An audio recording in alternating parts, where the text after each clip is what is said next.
اعوذ باللہ من الشیطان الرجیم، بسم اللہ الرحمن الرحیم۔ ناظرین کیسے ہیں آپ؟ امید ہے خیریت سے ہوں گے۔ میں حافظ ثاقب اور انشاءاللہ ہم ایک نئے سلسلے کا آغاز کر رہے ہیں کہ جس میں کچھ نہ کچھ دوران گفتگو اچھی باتیں کیا کرنے کی کوشش کریں گے تاکہ ہم بھی کچھ سیکھ سکیں اور اس کے مطابق ممکن ہے کہ عمل بھی کریں۔ تو انشاءاللہ کوشش کریں گے کہ آپ لوگوں تک بھی اچھی بات پہنچائیں۔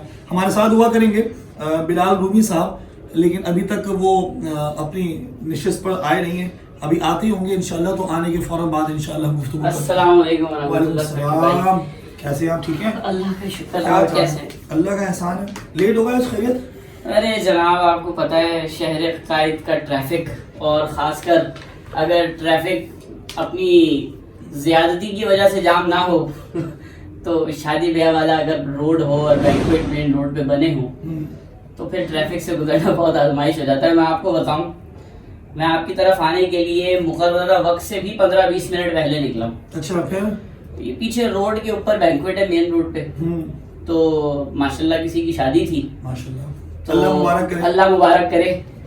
تو انہوں نے اپنی شادی کی خوشی کے اندر کیا یہ کہ مین روڈ پہ دولہا اتارا ماشاءاللہ، اور ڈھول تاشے والے آگے کیے، اور دولہا کے ساتھ کچھ لوگ تھے، یقیناً دوست ہوں گے، کزن ہوں گے، اور جی وہ آگے دولہا کے ناچتے ہوئے اور پیسے لٹاتے ہوئے چلتے ہوئے دولہا کو ہال تک پیدل لے کے جائیں گے۔ مطلب کہا جائے تو وہ اپنے پروٹوکول کو سمجھتے ہوئے۔ جی جی جی۔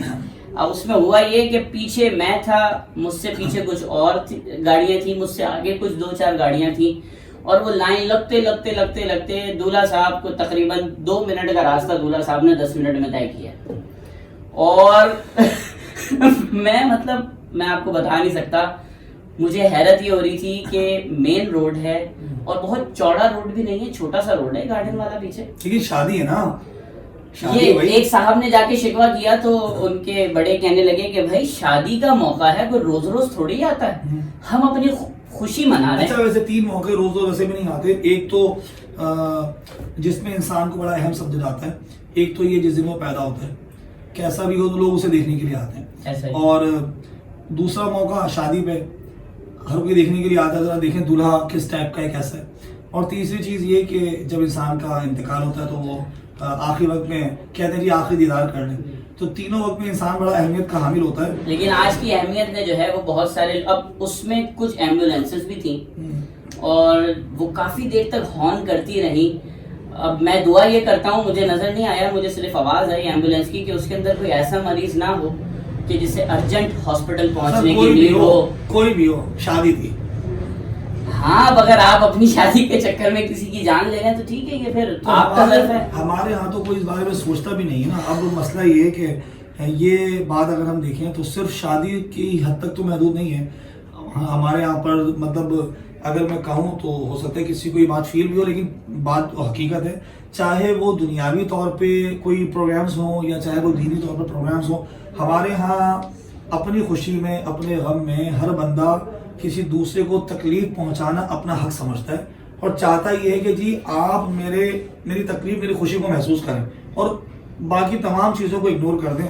کوئی مرتا ہے مرے، اس کو کوئی غرض نہیں ہے، کسی کے ہاں تکلیف ہو تو انہیں کوئی غرض نہیں ہے، کسی کی فلائٹ مس ہو جائے تو انہیں ٹینشن نہیں ہے، وہ جی کہتے ہیں۔ لیکن ابھی جو انہوں نے اپنی خوشی کا اظہار جس انداز میں کیا ہے اور جس طریقے سے لوگوں کے میں کیفیات اور ان کے چہروں پہ ایکسپریشن، مجھے سب سے زیادہ جو تکلیف رہی تھرو آؤٹ جب میں ویٹ کرتا رہا وہ یہ کہ بیچارہ جو ایمبولینس میں اگر کوئی مریض تھا تو اللہ تعالیٰ اس کو شفا دے اور اس کی جان اللہ کرے کہ بچ گئی ہو، کوئی ایسا سیریس معاملہ نہ ہو۔ تو میرا خیال ہے، میں اپنے ناظرین سے بھی کہنا چاہوں گا کہ آپ لوگ بھی اگر اس طرح کا کوئی عمل کرتے ہیں یا آپ کے دسترس میں ہو کہ آپ روک سکتے ہوں، آپ کی فیملی میں، آپ کے دوست احباب میں کوئی شادی ہو، تو کوشش کریں کہ اس چیز کو تھوڑا اوائڈ کریں، راستہ جام نہ ہو، یہ مین روڈ پہ رکوا کے دولہے کے ساتھ ایک ڈھول بجاتے ہوئے ناچتے ہوئے جانا، یہ کوئی ایک اچھا ٹرینڈ نہیں ہے، اسے چینج کرنے کی ضرورت ہے۔ دیکھیں یہ جو نا صرف اور صرف اسی حد تک محدود نہیں ہے، بات یہ ہے کہ ہمارے یہاں پر آپ چلے شادی بھی ہو تو ایک الگ مسئلہ ہے، دودھ لینے کے لیے لائنیں لگتی ہیں تو ایک چھوٹا سا روڈ ہے اور اس کے بعد دودھ والے کے باہر 4 بائکس کھڑی ہیں، ایک گاڑی کھڑی ہے، اس کے بعد ہر بندہ آ کے اپنی بائک اور گاڑی کو کھڑی کرتا ہے اور جا کے منی پارکنگ بنا منی پارکنگ. اسی طرح ہم بیکری پہ ناشتہ لینے کے لیے جائیں تو بھی یہی ہوتا ہے, ریسٹورینٹس کے پاس بھی یہی حال ہے. تو یہ تو ہمارے یہاں پہ اتنا برا حال ہے کہ اچھا پھر دوسری بات, ایک تو یہ کہ آپ نے روڈ جگہ نہیں تھی, اب ہوا کیا جی, مطلب 4 بائک سے 4 گاڑیوں کے بعد آپ کی گاڑی کھڑی تھی, وہاں سے باقی سب چلے گئے. اب پورے روڈ کے بیچ میں وہ اکیلی بائک تنہا کھڑی ہوئی, ایسا لگ رہا ہوتا ہے کہ بس وہ احتجاج کر رہی ہے اکیلی. اور پھر اسی طرح سے اس میں بھی نہیں, آپ مزید دیگر چیزوں پہ دیکھیں, ہمارے یہاں لوگ بائک والے اگر کہیں پارک کرتے ہیں تو کس طرح پارک کرتے ہیں, سوچتے نہیں کہ بھی سائڈ پہ لگانے.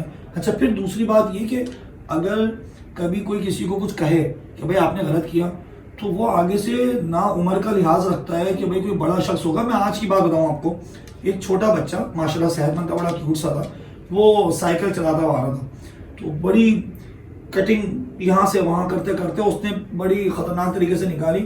تو ایک انکل بڑی عمر کے جا رہے تھے بائک پہ, انہوں نے کہا بیٹا ذرا سائڈ پہ دیکھ کے چلاؤ, لگے گی تو پتہ چل جائے گا. تو وہ کہتا ہے بچہ بڑی چیخ کے کہتا ہے لالا لگتی تو نہیں ہے.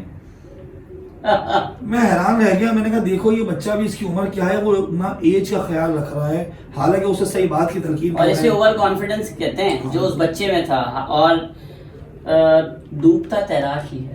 ہاں یہ بات تو حقیقت ہے, ڈوبتا تیراک ہی ہے. تو لالا اللہ نہ کرے کبھی تمہیں لگے, لیکن لگی تو لگ پتہ جائے گا, تو لگ پتہ جائے گا. تو اچھا اس میں نا اگر ہم ایک اور بات بھی دیکھیں, یہ دنیاوی طور پہ بھی ٹھیک نہیں ہے, قانونی طور پہ بھی درست نہیں ہے, اخلاقیات کے اعتبار سے دیکھیں تو بھی درست نہیں ہے. اس کا تو ہم نے جنازہ پڑھ دیا. پھر اسی طرح جو ہے اگر ہم چلیں, ہم تو الحمدللہ مسلمان ہیں, تو ایز اے مسلم اگر دیکھیں تو مجھے ایک وہ یاد آ رہی ہے روایت اور حدیث مبارکہ بڑی اہم ترین ہے, جس میں اللہ کے رسول نے فرمایا کہ ایمان کے 70 سے زائد شعبہ جات ہیں.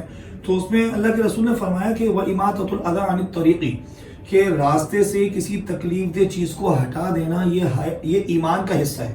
یعنی کہ ایمان کا ادنا ترین درجہ حضور نے فرمایا وَأَدْنَاهَا إِمَاطَةُ الْأَذَىٰ عَنِ الطَّرِيقِ, کہ ادنا ترین درجہ ایمان کا یہ ہے کہ انسان راستے سے کسی تکلیف دہ چیز کو ہٹا دے.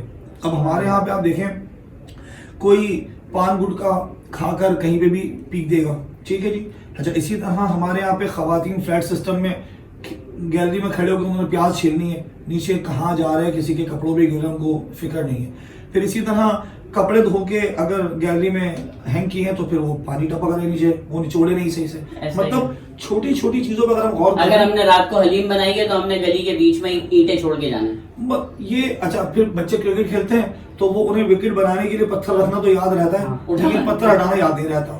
ہم بھی اس میں مبتلا رہے ہیں اپنے بچپن میں, اور اب کوشش کرتے ہیں کہ اس کو درست کریں. ایک اور چیز میں ذکر کروں, جب ہمیں پتا چلا کہ بھئی راستے میں کسی تکلیف دہ چیز کو رکھنا یا مطلب تکلیف دہ چیز کو ہٹانا یہ ایمان کا حصہ ہے, تو اس کا مطلب معلوم ہوا کہ اگر کوئی بندہ راستے میں کسی تکلیف دہ چیز کو پیدا کر دے, یعنی کہ خود وہاں پہ کوئی چیز تکلیف دہ چیز ڈال دے, تو یہ کتنا خطرناک ہوگا. آج ہم کوئی چیز پھینکتے ہوئے دھیان نہیں کرتے, ہمارے یہاں کچرا اتنا زیادہ پھیلا ہوا ہے, ڈسٹ بن میں نہیں ڈالتے, باہر روڈوں پر ڈال دیتے ہیں. جو نوکیلی چیز ہو, کسی کی بائک پنچر ہو رہی ہے, کسی کی گاڑی پنچر ہو رہی ہے, کوئی اس چیز کا خیال نہیں ہے. تو یہ بھی بڑی خطرناک سچویشن ہے. میں آپ سے عرض کروں, اللہ کے نبی صلی اللہ علیہ وسلم نے فرمایا کہ مومن وہ ہے کہ جس کے ہاتھ, زبان اور اس کے کسی عمل سے اس کا مسلمان بھائی کو تکلیف نہ ہو. بالکل. اور شریعت یہ کہتی ہے کہ ریاست کا وہ قانون جو شریعت سے نہ ٹکرائے اس پر عمل کرنا واجب ہے. بالکل صحیح ہے. اب آپ مجھے بتائیے کہ یہ جو جتنی چیزیں ہم نے ڈسکس کری, اس میں ایک پہلو ہم سے مس ہوا, ٹریفک لائٹ. ہاں یہ ریاست کا قانون ہے اور شریعت سے ہرگز نہیں ٹکراتا, تو اس پہ عمل کرنا واجب اور فائدے مند ہے. فائدے مند ہے بھائی. 30 سیکنڈ ہوتے ہیں ناظرین, 30 سیکنڈ 45 سیکنڈ سے زیادہ کا وقت نہیں ہوتا. 1 منٹ بھی ہوتا ہوگا, چلیں 1.5 منٹ بھی ہوتا ہوگا, لیکن آپ 1.5 منٹ کہیں رک جائیں اور پھر اپنی منزل پر پہنچیں, وہ بہتر ہے یا آدھے منٹ میں نکلنے کے چکر میں کئی گھنٹوں اور کئی مہینوں اپنے پیاروں سے نہ ملے, وہ بہتر ہے. روڈ پہ مطلب جو فٹ پاتھ ہوتی ہے اس سے جسٹ پہلے زیبرا کراسنگ ہوتی ہے پیدل چلنے والوں کے لیے, اس سے پہلے ایک لائن ڈرا ہوتی ہے کہ گاڑیاں وہاں رکنی ہیں. تو یہ تو ہمارے تصور میں نہیں کہ ہم وہاں رکیں. ہم تو زیبرا کراسنگ کو کراس کر کے آدھے روڈ تک ہوتے ہیں, اور آدھے روڈ تک پھر وہ ایکسیڈنٹ کی صورتیں بھی ہوتی ہیں. اچھا ایک چیز میں آپ کو ذکر کروں, ابھی مجھے یاد آئی, ہمارے یہاں پہ پوسٹرز لگتے ہیں. جی ہاں. کوچنگ سینٹرز کے, جی, کالجز کے,